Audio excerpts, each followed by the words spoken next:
केंद्रीय मंत्री हरदीप सिंह पुरी ने कहा, मैं चंडीगढ़ विश्वविद्यालय में आकर खुश हूं। उनके पास बहुत अच्छा बुनियादी ढांचा है और सभी राज्यों और केंद्र शासित प्रदेशों के प्रतिनिधियों के साथ छात्र निकाय है। दुनिया भर के विश्वविद्यालय के साथ उनके सहयोग समझौते हैं। हम कल्पना चावला केंद्र में बैठे हैं, जो अंतरिक्ष से जुड़ी गतिविधियों में शोध कर रहा है। एक महान व्यक्ति से प्रेरणा ले रहा है जो हमारे देश से था। 20 या उससे ज्यादा उम्र के युवा ही विकसित भारत के असली लाभार्थी होंगे। Which is doing research in space-related activities, drawing inspiration from a great individual who was from our country.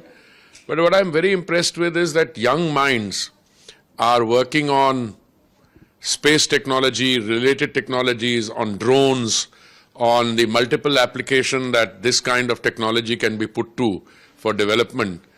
And all I can say is that the Honorable Prime Minister's vision to make India Viksit Bharat by 2047, that dream and the journey on which we have embarked will be greatly facilitated by educational institutes like this and by the Kalpana Chawla Center.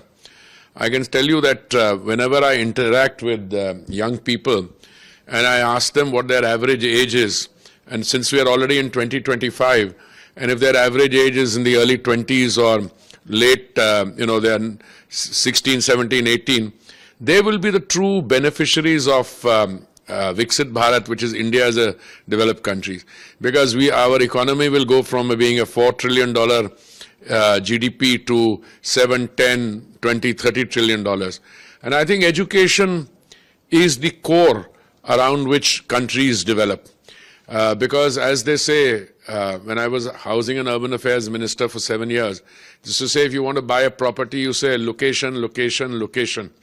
If you want to develop a country, you should actually cite the mantra, education, education, education. So I think my compliments to the Chandigarh University, my compliments to the head, Satnamji, who is also a colleague of mine in the Rajya Sabha, but to everyone else who has made this institution not only to develop it to the present juncture, but in the further development of the institution. So congratulations. Thank you.